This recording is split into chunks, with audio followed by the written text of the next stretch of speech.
Adolescents and young men below the age of 35 suddenly drop dead whilst playing sports like basketball, football, or even jogging. What is going on? Welcome back to my channel, and if you're new, you're in for a treat. Stick around and find out.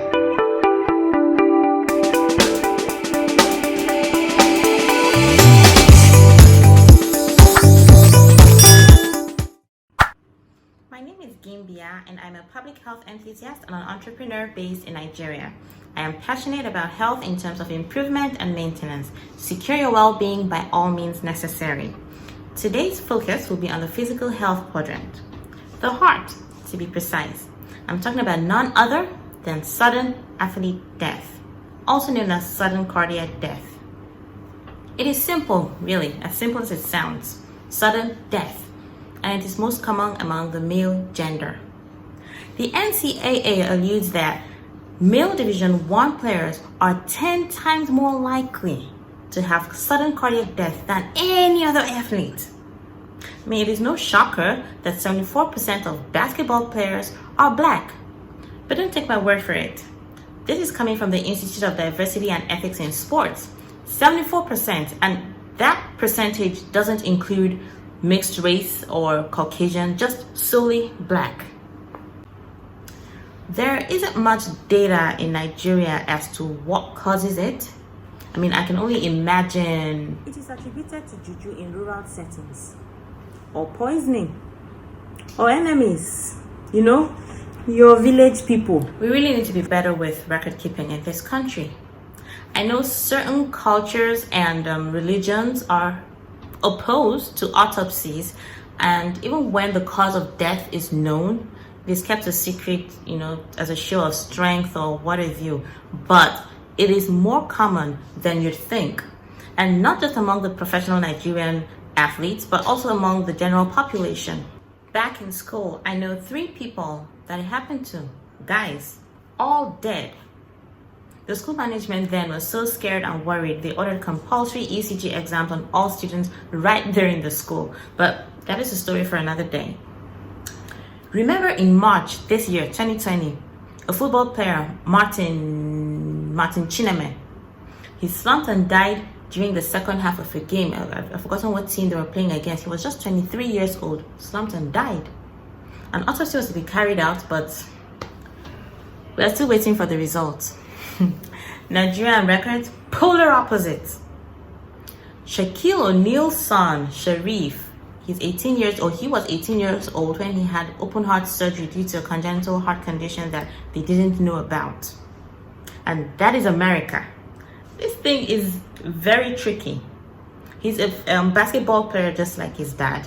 He felt funny while playing or while practicing and then was taken to the hospital where it was diagnosed.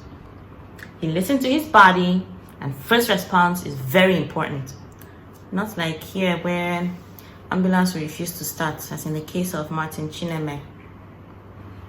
Anyway, sudden cardiac death is primarily caused by an inherited condition known as hypertrophic cardiomyopathy, where the walls of the heart muscle become too thick to pump blood. This could cause a change in the heart electrical system, thereby resulting in irregular heartbeats. Or the thickened heart muscle becomes too stiff to fill the heart with blood, so the heart fails completely, heart failure. Or the irregular heartbeats cause blood clots to form, which could then travel to the brain and cause a stroke.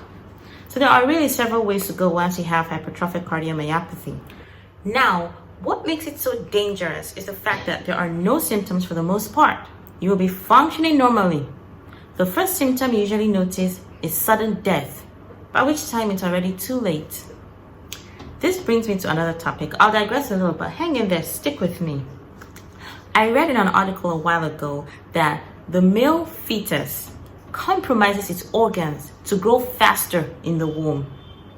Female fetuses, on the other hand, take their time and make sure everything is perfect and in order before they move on to whatever stage is next in their development. The males just patch and go. They'll manage it like that. And somehow it always reflects later in life. Females will actually pause their growth until conditions are ideal before proceeding. So they may be smaller than their counterparts, But best believe they are working on their liver, they are working on their kidneys, their heart is in tip-top shape for when they come out. It makes me remember one viral fight that was out on Twitter early this year. Two women in a compound were arguing, and their husbands came and joined in and somehow started fighting each other. They beat each other black and blue. They cut each other with glass, bottles. They were bleeding profusely. They were eventually separated, but later died that night, both of them. So it's like in men, the adrenaline or testosterone doesn't let them know that they're hurt. They won't realize it until it's too late. It could be a good thing and a bad thing, to be honest. I mean, remember the case of the man that saved a number of drowning children? I don't remember how many kids there were, but he eventually died after ensuring that the last kid got to shore. He gave up. Women, on the other hand, will faint. The body will protect you. We live to fight another day. The body will shut down in extreme situations and then protect what is left of you. See, this survival of the fittest thing, this topic, we'll delve into it another time. So, what is the solution? How can we prevent our brothers, our male friends, our sons, our young men from dying prematurely from sudden cardiac death? Is it natural selection? Or is it a girl's world? This is no feminist agenda. In fact, that isn't feminism. We all know that it'll be financially difficult to commit to ECG exams for all Nigerians or even the affected demographic. However, I believe that all professional athletes should be screened extensively. The American Heart Association has a 12-element list that ranges from family history to lifestyle, habits, etc. So, once this medical history has been taken, a physical exam should follow, and then if there are any markers, an ECG can then be conducted. There is a sports budget, it should be included in it. Then for the general population, secondary school athletes, university athletes, normal people, you and I, ambulatory monitors. There are various kinds, and there are small portable ones that you can easily have on you all the time. So they basically monitor your heart activity and can even transmit your doctor so he can call you if there is any abnormal reading. Or listen, we can learn to interpret the readings for ourselves and stay on top of our health. We have the implants. These ones are injected under your skin and they last for a number of years. I'm not sure how long. And I think ladies that are on birth control know about patch implants. So similar to that, just that this one works, it quietly monitors your heart activity. It has nothing to do with hormones.